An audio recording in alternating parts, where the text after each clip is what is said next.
Alors, on va parler de l'attitude générale pour les encadreurs. C'est important d'avoir à l'esprit qu'on forme un groupe, on part ensemble et on revient ensemble aussi. Alors, quand on est, mettons, 10 dans un groupe, il faut être 10 au retour, à moins qu'il y ait un abandon et que la personne nous avertisse qu'elle a abandonné.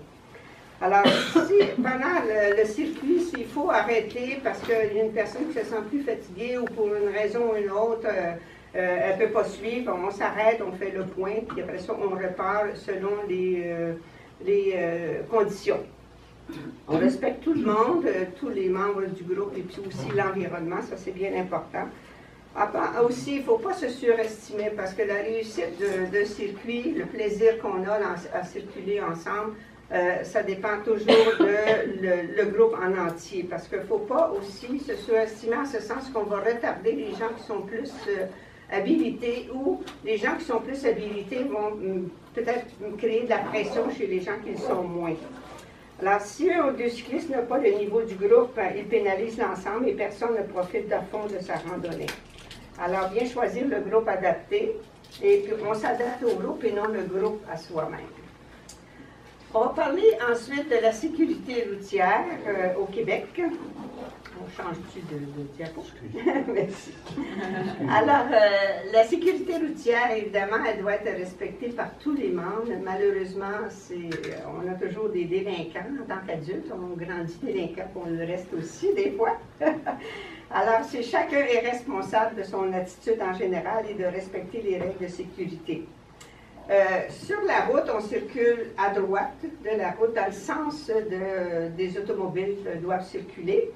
Alors, s'il y a une piste cyclable, on est sur la piste cyclable et non dans la rue. Alors, respectez aussi les signaux, que ce soit les arrêts ou les panneaux indicateurs, comme les feux de circulation, par exemple. Et bien faire des arrêts aux intersections, parce que maintenant, il y a des amendes qui sont assez salées, qui sont désagréables à recevoir aussi, ça nous met un petit peu en rogne, là.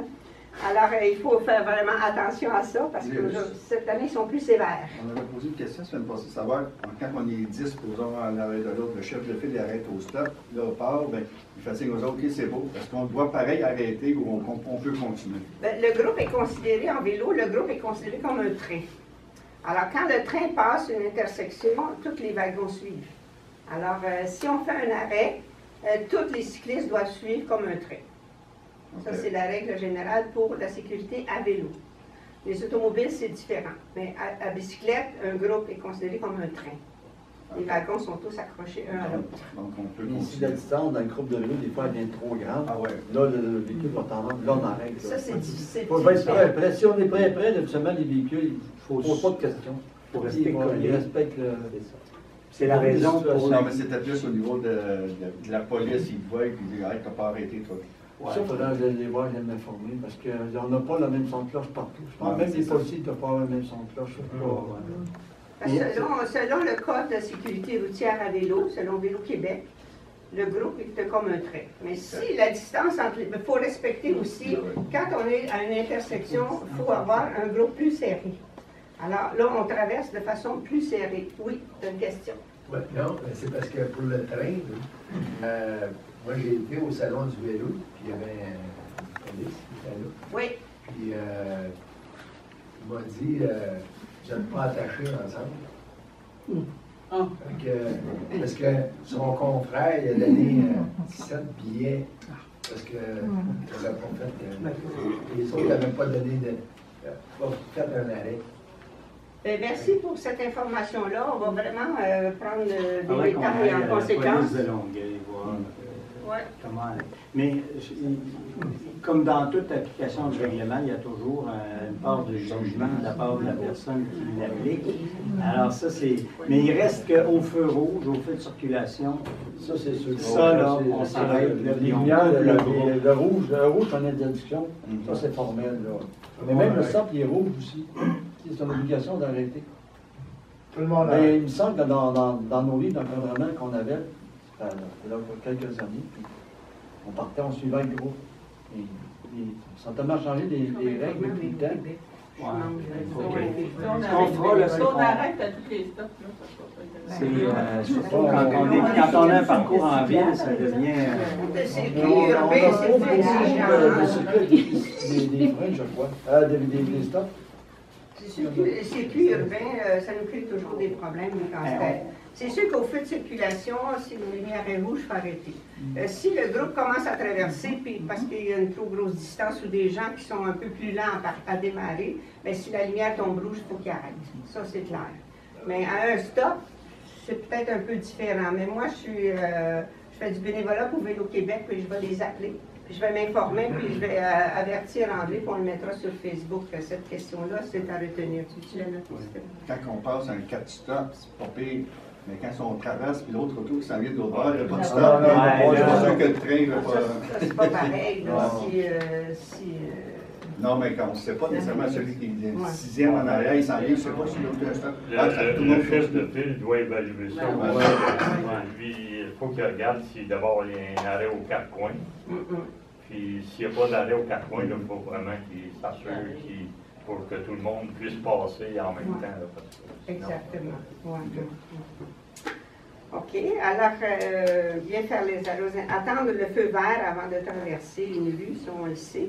Maintenant, il y a de plus en plus, on voit des petites bicyclettes vertes là, dans les lumières pour les piétons. S'il n'y en a pas, on respecte la règle du piéton. Tant que la lumière est blanche, on peut circuler. Alors, si il y a un piéton veut traverser, puis nous, on s'apprête à traverser, le piéton a priorité. Ça aussi, il faut respecter la priorité des passagers. Oui. Nous, on a-tu priorité sur les voitures? Non. Si le seul endroit où on a priorité sur une voiture, c'est que si nous, on continue tout droit, et que la voiture veut tourner, nous, on a priorité parce qu'on continue tout droit. Cependant, il faut être très prudent. Comme chef de file, il faut vraiment le signaler à l'automobile que nous, on veut traverser parce que les automobiles, on doit tourner à certaines villes, là, à certains endroits à droite, alors que nous, si on continue tout droit, bien là, il ne faudrait pas que l'automobile nous fonce dessus. Ça serait très triste. Toujours faire le contact avec les yeux du chauffeur de la voiture. Oui. Toujours. Ici, Quand vous arrivez à l'intersection, assurez-vous que vous avez fait un contact visuel. Parce qu'il est gros, hein? On n'a pas le droit à l'erreur. L'année passée, on a eu un petit incident qui est arrivé, un camionnette qui reculait d'une entrée de cour alors qu'il y avait des headsets, ils ne nous ont pas vus. Alors, on a failli se faire frapper, tout ça. Fait que, il y a des cyclistes qui se sont foncés dedans. Il y a eu des blessés légers, là, mais quand même, il y a eu des blessés. Les gens ont chuté. Alors, à chaque fois qu'il y a un autobus qui est garé, que ce soit sur le bord d'un trottoir ou que ce soit dans une entrée de cour, toujours l'avoir à l'œil parce qu'il ne nous voit pas nécessairement. S'il y a un automobile qui est arrêté sur le côté, puis l'automobiliste veut rentrer dans sa voiture, faire attention à la portière pour ne pas se faire frapper par une portière. Oui. Quand il y a une intersection, est-ce qu'il est légal que le chef de file se mette dans le chemin et fasse passer tout le monde? C'est pas le rôle du chef de file, c'est le rôle du cerf-file. Le chef de file, lui, il guide le groupe vers une destination. Le cerf-file, c'est l'ange gardien du groupe. Alors, il peut s'en aller rejoindre à une intersection le chef de file, puis laisser passer tous les cyclistes. Ça, c'est le rôle du cerf-file. Ça s'est passé quelquefois l'an passé, puis on s'est posé la question si c'était légal ou non. Tu sais, oui, ça semble plus sécuritaire parce qu'il est dans le milieu du chemin, puis il empêche les autos de passer, mais est-ce que c'est légal? Oui. C'est le rôle du cerf-file, et pas du chef de file, oui. Je regardais quelque chose hier, justement, j'étais allé sur le site, puis c'est un de nos membres qui a mis des... Charles Billet, j'ai dit de ne pas faire ça, se mettre dans le milieu, puis j'y allais très vite, on n'a pas le droit. Normalement, c'est supposé être un agent de circulation, celui qui est investi d'un pouvoir, à ma connaissance. Mais là, je ne suis pas... Je connais pas tout. Je me suis levé, là. Ouais. Moi aussi, je pense ça. Parce que c'est... Je pense qu'on l'a déjà fait. Mais regarde, on regarde ça, c'est une autre question, là. On essaie de trouver des réponses pour vous en donner donner satisfaction. Évidemment, on n'a pas... Bien sûr qu'on n'est pas dans le trafic de Montréal. Non, On est toujours... c'est assez rare, mais c'est Moi, j'ai vu Longueuil, les Brossard. grandes rues, quand on va à Granby, ces choses-là, on regarde des rues principales. Si la file s'en va en avant, qui ont nos sens, son pagnon, si ça met des véhicules, ils modèrent par défaut. Bon, oui, c'est ça, c'est des... Mais on s'en va pas là pour dire tout arrête, qu'on laisse passer le monde. Là, on n'est pas en compétition quand on part en groupe. On est là pour s'amuser. Alors, je pense qu'il faut juste être prudent et puis respecter les consignes. Puis, Je pense que je vais voir la police de Longueuil, ils vont me faire expliquer un peu tout ça. Parce que justement, dimanche, il y avait un circuit de vélo, une compétition à Boucherville. Là, évidemment, il y avait plein de voitures de police. Il y avait fermé un périmètre de rue, puis il y avait de la... Tu sais, là, il y en avait des polices. Là, il y en avait du monde. Mais, parce que normalement, tu n'es pas censé entraver la circulation non plus. Fait que là, il faut faire attention, là. Alors, je pense qu'on a besoin de... Donc, les questions ne se sont pas posées, c'est au fil du temps. On va aller voir les autorités. On va s'ajuster. On donnera l'heure juste, comment les gens, par exemple, à Longueuil, la grande région de Longueuil, là, pas toutes les villes, là, comment ils interprètent le règlement. C'est mieux de l'avoir, comme on dit, comme disait mon ami, de la bouche du cheval que de l'avoir déformé. Parce qu'en anglais, en français, on dit une information de première main, alors qu'en anglais, on dit from the horse's mouth. J'avais un ami anglophone avec lequel je travaillais, puis il me disait tout le temps, ah, faut que tu ailles ça de la bouche du cheval. C'était tellement drôle. Excusez.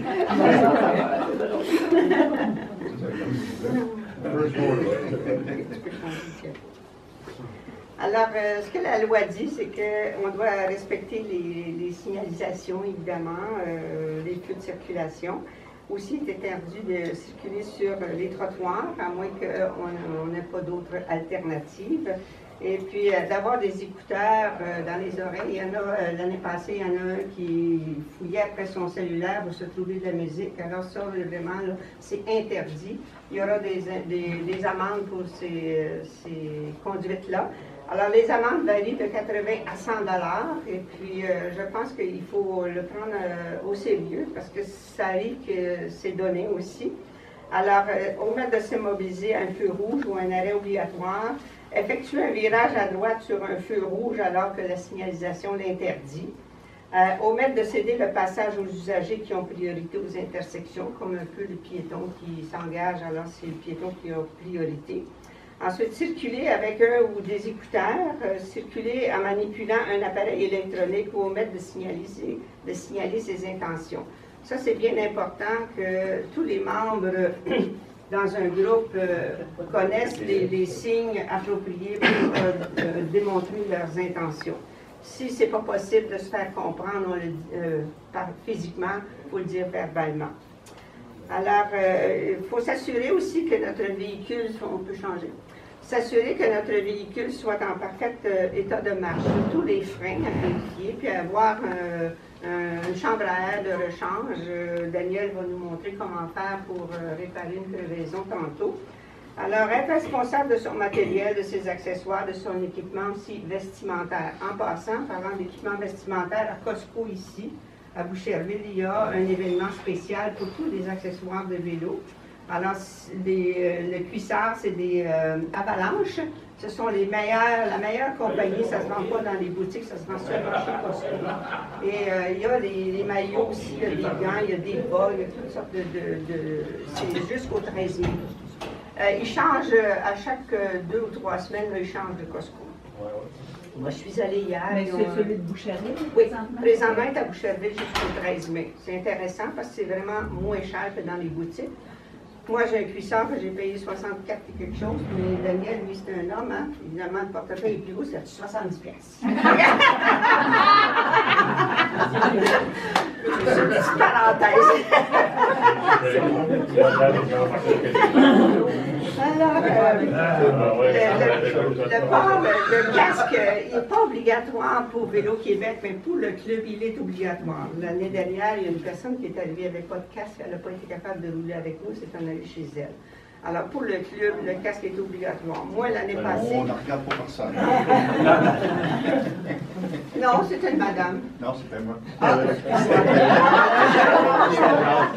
Il est transsexué, mon Dieu. C'est pas réussi. L'année passée, moi, j'ai la fourche de mon vélo qui a cassé. Un accident qui est vraiment le fruit du hasard, qui est très rare. Alors, évidemment, j'avais plus de contrôle sur mon bidon, j'ai planté. Heureusement que j'avais un casque parce que je ne serais peut-être pas avec vous autres aujourd'hui. Alors, le port du casque est très important. Et la durée du casque est de 5 ans. La date de fabrication a été inscrite à l'intérieur.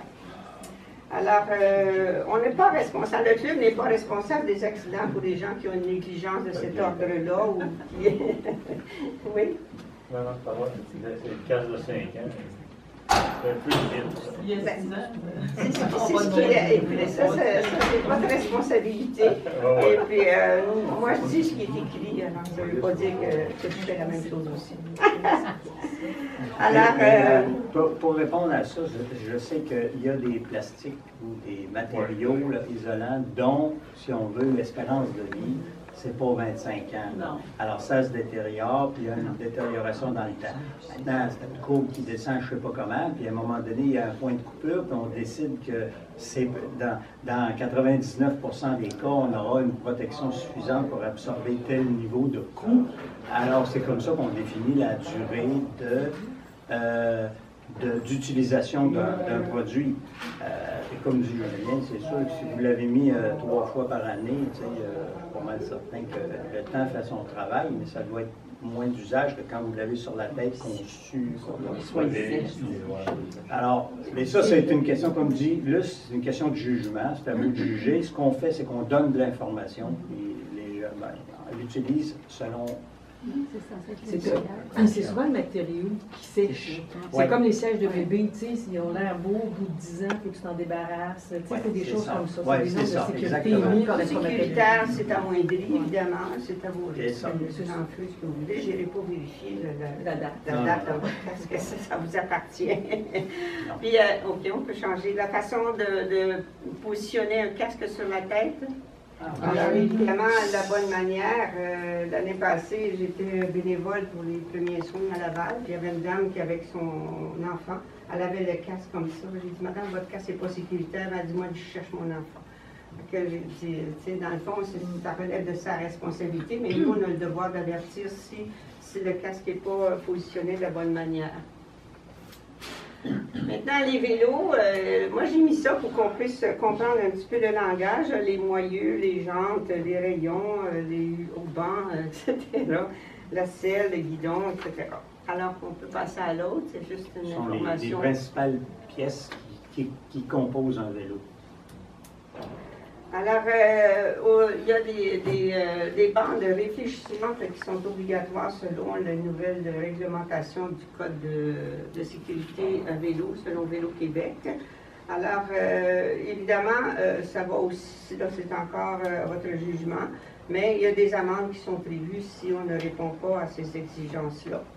Alors, évidemment, le casque, c'est pas nécessaire d'avoir des bandes réfléchissantes ou des lumières sur notre casque, mais ça se fait maintenant. Moi, je l'ai acheté avec la lumière qui est sur le dessus du casque, qui est blanche en avant et rouge en arrière qui scintille.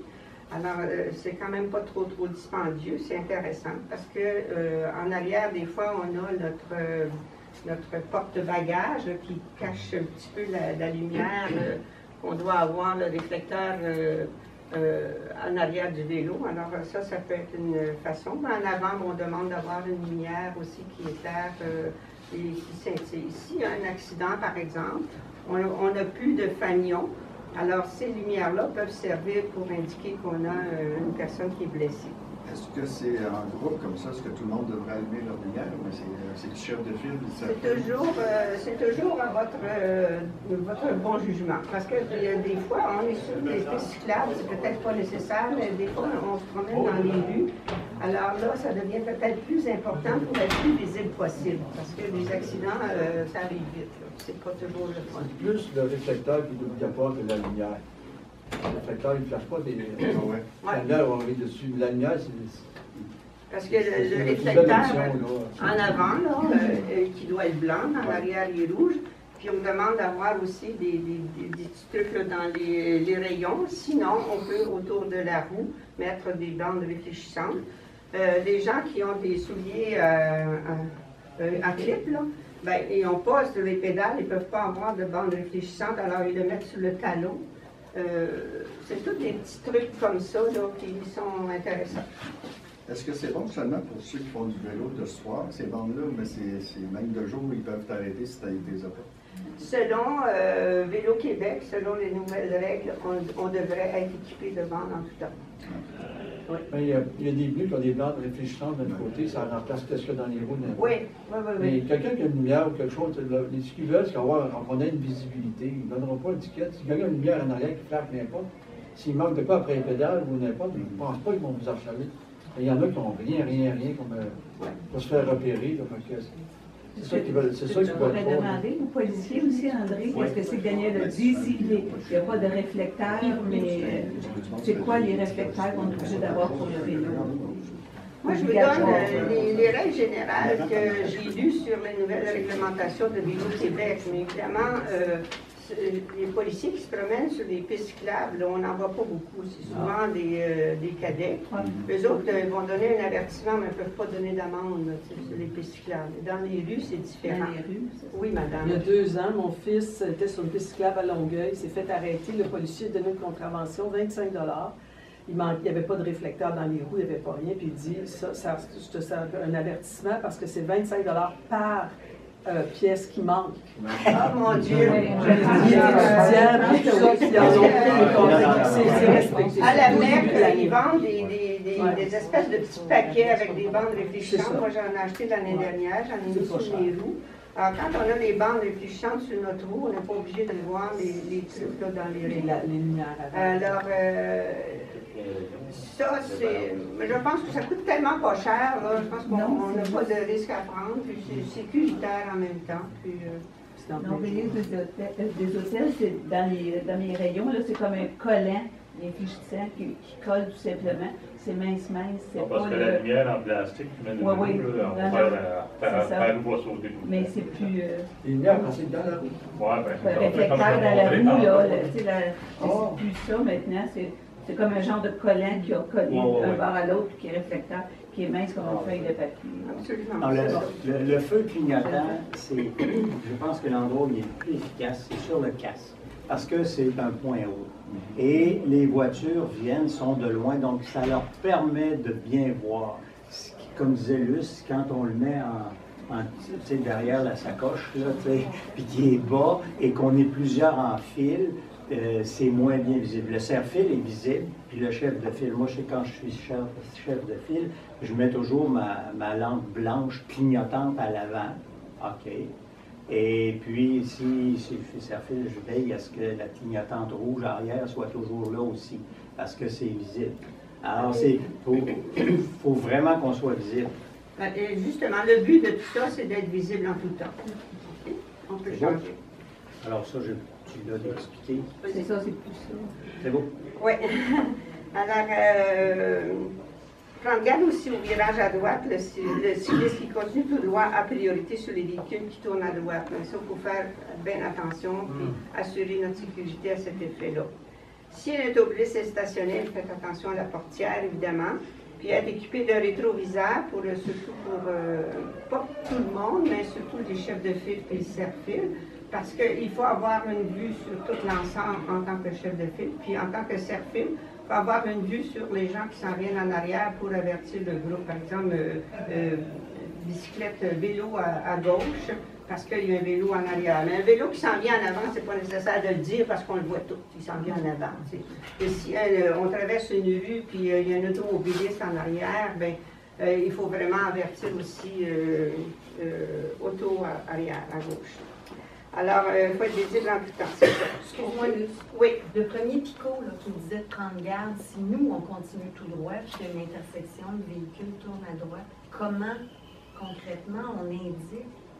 Bien, l'automobiliste, si on traverse la rue, l'automobiliste va voir qu'on est un groupe, qu'on traverse la rue, là. Mais si l'automobiliste s'engage avant que nous, on s'engage, bien là, à ce moment-là, on le laisse tourner. Donc, on n'a pas à indiquer, c'est juste qu'il faut avoir déjà commencé puis s'être engagé. On continue tout droit. La loi du plus Ouais. fort. Mais ça demande de la vigilance. Alors, Le chef de file est toujours responsable du groupe, il ne faut jamais le perdre de vue. Hein.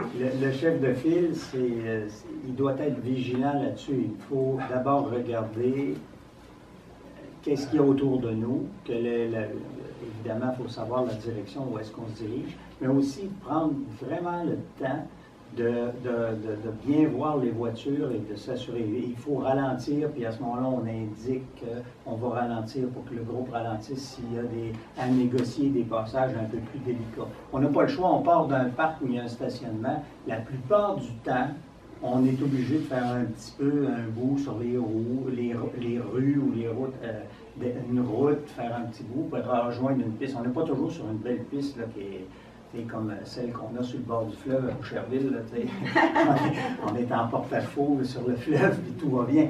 Parfois, on est en ville. Alors, ça demande de la vigilance. OK.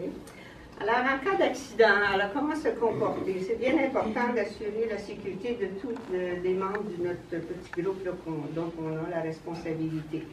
S'occuper de la victime ou des gens qui sont blessés, et puis céder la place aux gens qui sont qualifiés pour s'occuper des blessés en conséquence, puis les autres membres doivent se retirer un peu du blessé pour lui donner un petit peu d'air et laisser la chance à la personne d'intervenir de façon adéquate.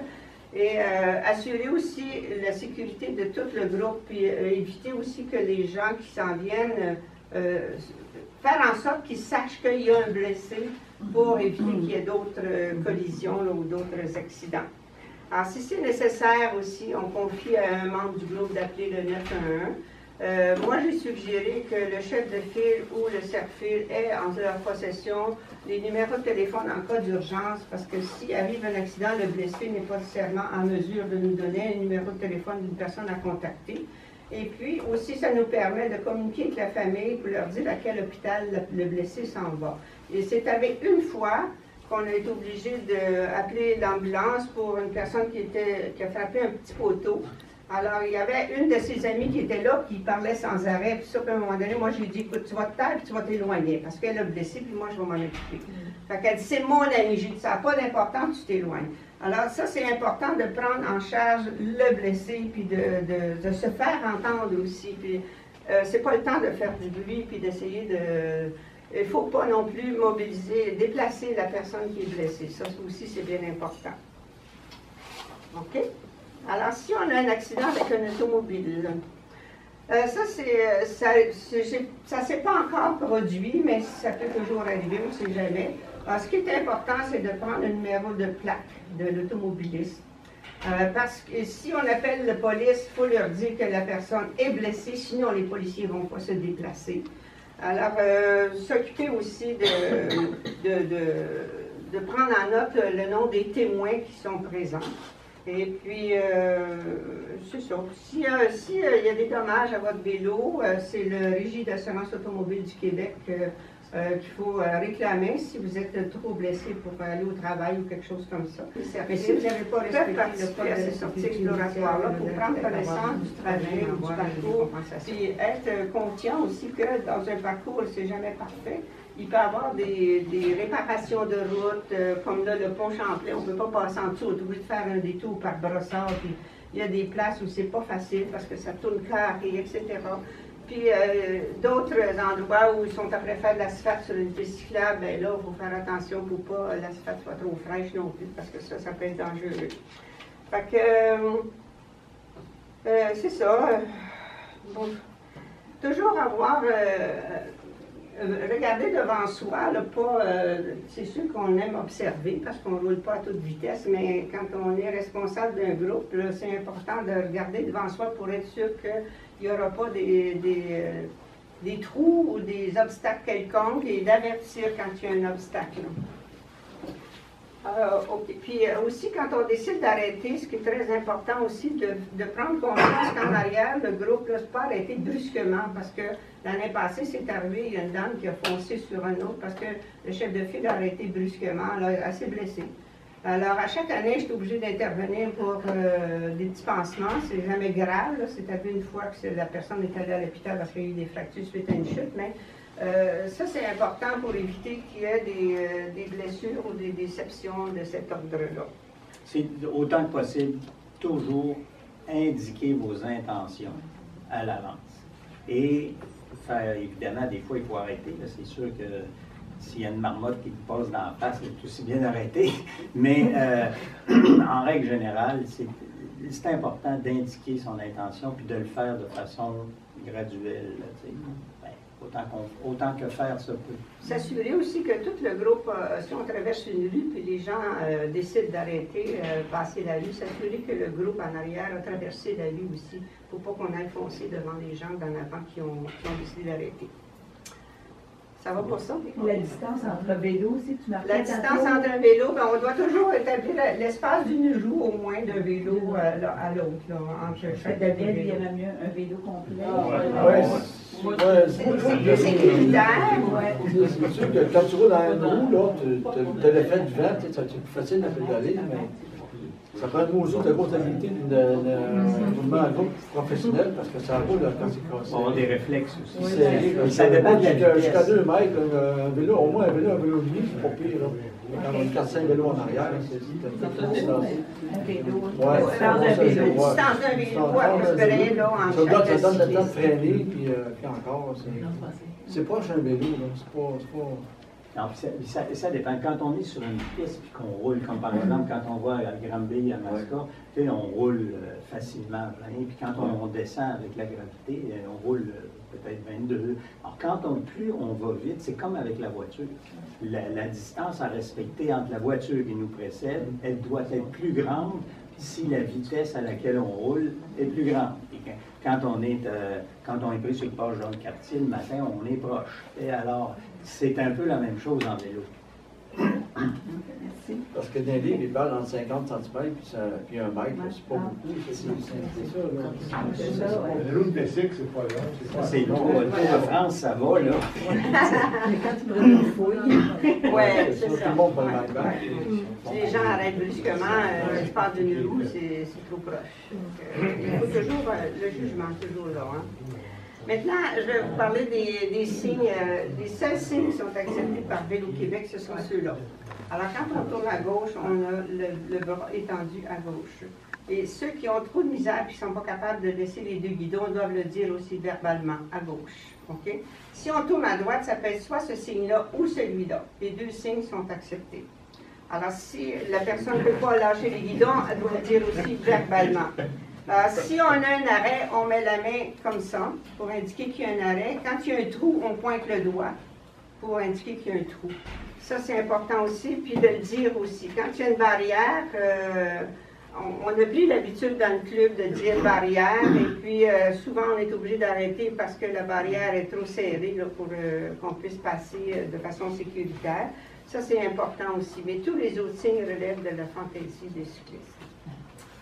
On peut signaler les poteaux. Les poteaux, les poteaux, tout à fait, tu as raison, parce qu'il y en a un qui s'est blessé, elle a frappé un poteau. Alors, ça, il faut le dire aussi. Puis, s'il y a des gens qui ont des médicaments, la personne qui a frappé le poteau, c'est parce qu'elle avait des nouveaux médicaments, puis le matin, elle ne les a pas pris, donc elle s'est sentie mal. Alors, c'est pas une bonne idée. Alors, si vous avez des médicaments à prendre avant votre départ, prenez-les, parce que ça peut vous jouer des tours, parce qu'à vélo, on dépense beaucoup d'énergie. Et puis, c'est important. Mais le poteau, ça arrive qu'on regarde ailleurs. Ça fait un rappel. Quand on se le fait dire, c'est bon. Oui, merci. C'est ça. Puis quand on fait une pause, c'est la même chose. On crie arrêt ou pause, ça c'est correct. Et quand on traverse une rue, si c'est correct pour traverser, c'est sécuritaire pour tout le groupe, on dit OK. Et on traverse la rue. On le dit verbalement. Il y a des signes aussi, les signes physiques sont le fun, mais verbalement aussi, ça porte peut-être plus attention sur les deux. Tout dépendant avec qui on circule. Il y en a qui parlent beaucoup, puis il y en a qui ont d'autres en tête de même. Ça doit évaluer, si on encore tout, si on il ne verra pas le signe de lui, on à gauche, à droite. On est mieux de parler, tu sais, mais. On s'ajuste, on voit tout le monde en avant de nous. OK. Alors, je répète et je ne le dirai jamais assez, la file indienne est importante en tout temps. sur les pistes cyclables et surtout dans les rues. Dans les rues, on voit que les adultes sont vraiment délinquants, là, ils s'engagent dans toute la rue. Ça a été des risques d'accidents incroyables dans le passé. Alors, j'aimerais que tout le monde respecte cette consigne-là. Dans les rues, surtout, on circule à droite de la route, dans le sens de la circulation. Alors, moi, je prends trop de temps. C'est parce qu'on répond aux questions en même temps, André. Non, c'est pas mauvais, mais c'est parce que je vois Oh, moi, c'est correct. Moi, c'est correct, ouais. Le rôle des encadreurs, alors, dépasser d'autres cyclistes quand c'est la sécurité aussi. Fait que quand on veut dépasser un cycliste, on l'indique au groupe en avant. Là, le chef de file va l'indiquer. On va dépasser aussi. Il faut toujours avoir en tête que la sécurité, ça relève aussi de notre responsabilité. Bien communiquer l'intention, évidemment le peloton, tout ça, être prévisible aussi, prévoir les intentions à l'avance. On le dit tantôt, c'est un petit peu de répétition. Et un changement de direction aussi. Quand on connaît la piste cyclable, on sait qu'il y a des virages, c'est important. Oui. Moi, là, je reviens sur ton dépassement de cycliste, là, parce que moi, je l'ai vécu, puis je trouve ça hyper frustrant. Quand tu as de la misère, des fois, ça veut dire que tu as de la misère. Là, tu en as un autre qui te dépasse. Là, tu en as un autre qui te dépasse. Là, ça vient contredire que l'effet de le loup, qui devrait être plus en avant. C'est vraiment un handicap. Ça, c'est une autre situation. Si tu as de la misère, c'est oui, parce ça, que je comprends, mais je veux dire, ça peut être... Oui, mais ça peut la personne qui a de la misère doit se placer exemple, en arrière du chef de file. Oui, mais là, elle est dans le groupe. Quand on dépasse les cyclistes, c'est pas les cyclistes du groupe qu'on C'est pas les dépasse. C'est cyclistes, des c'est quand cyclistes le qui sont groupe déjà dépasse, sur les la cyclistes route. s'arrêtent. Oui, je sais ce que tu veux dire. Je sais Oui. ce que tu veux dire. Mais la personne qui a de la difficulté à suivre doit s'en aller en arrière du chef de file pour éviter justement des frustrations de cet ordre-là. Mais il y a aussi, des fois, on pogne une côte, Une une côte. côte montée, Oui. et l'autre personne avant, ralentit. Nous autres, on perd notre élève. Bon, Ça, c'est je sûr. dépasse. Ouais, ça, c'est D'en haut, on prend notre position si on veut. Mais Oui. on est dans le côte, je Oui.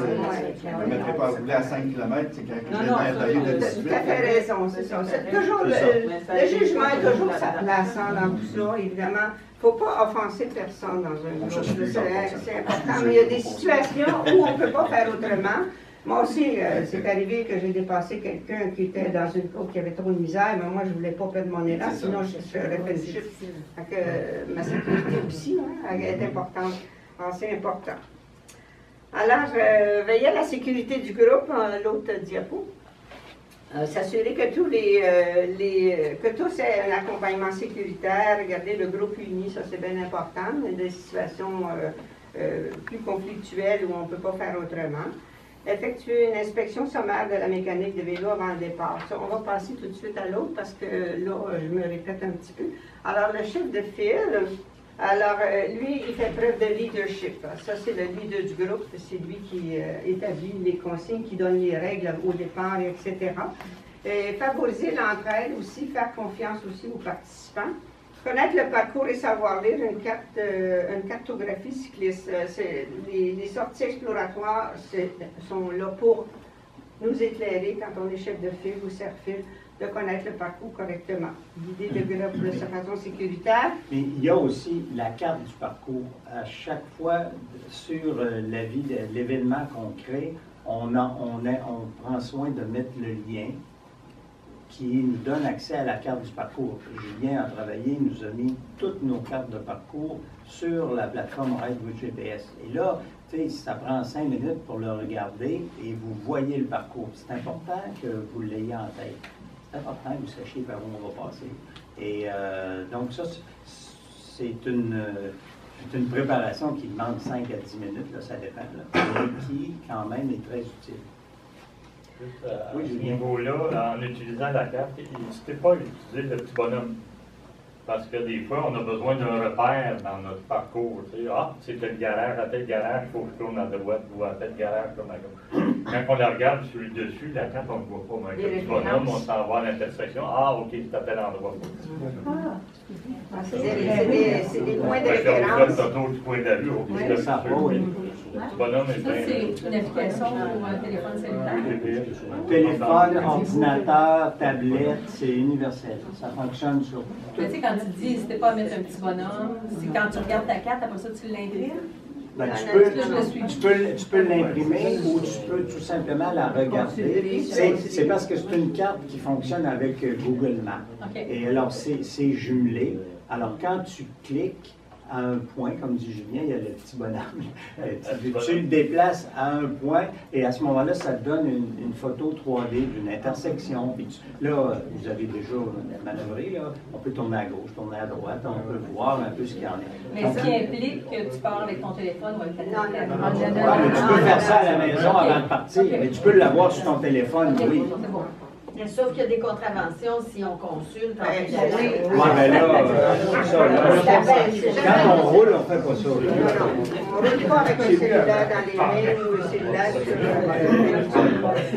Alors, avant le départ, le chef de file il doit indiquer à quelle vitesse il va rouler et essayer de la maintenir au long du parcours. L'année passée, on a créé des groupes explorateurs, contemplatifs. Alors, pour les gens qui allaient moins vite, parce qu'il y avait des gens qui étaient déçus, puis ont voulu lâcher le groupe parce que ça allait trop vite. Alors, on a fait un groupe contemplatif. Alors, ces gens-là, ben, au départ, ils vont rouler moins vite, c'est sûr. En 17 et 20, les contemplatifs. Oui, en 17 et 20. Les autres indiquent la vitesse qu'ils veulent rouler avant le départ, puis essayer de la maintenir le long du parcours. Alors, prévoir aussi des arrêts pour les toilettes ou l'hydratation, c'est bien important de bien s'hydrater. Alors, si un arrêt est nécessaire, ben, l'indiquer, le dire verbalement, l'indiquer, puis assurer aussi que tout le groupe peut s'arrêter de façon sécuritaire. Avant de partir, le chef de file doit donner ses consignes de façon claire et concise. Il doit aussi préciser les caractéristiques du parcours, s'il y a des obstacles, des rues fermées ou des trucs comme ça, compte tenu qu'on a fait des sorties exploratoires et s'il est au courant de tout ça. S'il n'est pas au courant, il y en a dans le groupe qui le savent, alors on peut l'informer. Maintenir la vitesse préétablie au niveau du groupe, s'assurer aussi que le cerf-fil suit le groupe. Tantôt, j'ai donné l'exemple du cerf-fil. Moi, j'étais toute seule avec une personne qui a chuté, mais alors je ne suivais pas le groupe. OK? Ça va pour le chef de file. Le cerf-fil, ben, lui, on le dit ange gardien du groupe. Parce que lui, le chef de file à son rétroviseur, il voit tout son groupe. Puis aussi le cerf-fil, il se prend légèrement à gauche pour que le chef de file puisse bien le voir. Et s'il y a un problème, à ce moment-là, la communication peut facilement s'établir. Alors, le chef de file, lui, ferme le groupe, puis il doit veiller à ce que tout le groupe reste uni aussi. Quand on arrête pour une pause ou le lunch, alors il faut s'assurer que tout le groupe est là, qu'il n'en manque pas un. Et puis, s'il y a des infractions de la part des participants, bien, le cerf-fil, bien, lui, compte tenu qu'il est chef, le range gardien, il voit tout, parce qu'il est en arrière. Et puis, il doit intervenir avec la communication doit s'établir entre le chef de file et le cerf-fil. Les deux agissent de façon conjointe. Je n'ai jamais laissé un cycliste seul ici. L'année passée, il y a une dame qui était tombée.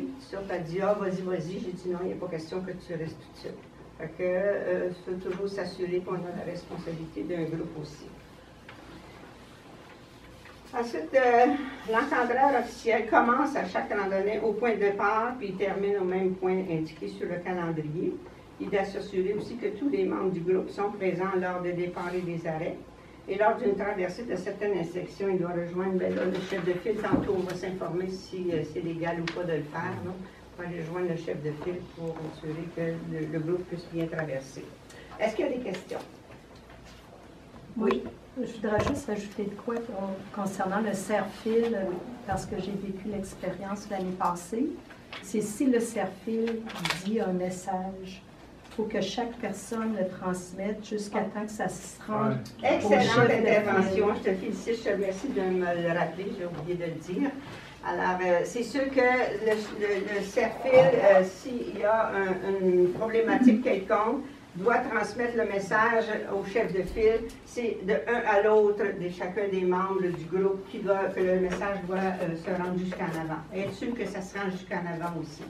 Et quand il y a une trop grande distance entre les cyclistes, pour une raison quelconque, on peut dire -1, ça veut dire qu'il y a une distance quand même là, importante, et puis -2, ça veut dire que peut-être quelqu'un a tombé ou quelque chose comme ça. Alors, pour que les gens puissent réaliser que le groupe doit rester uni.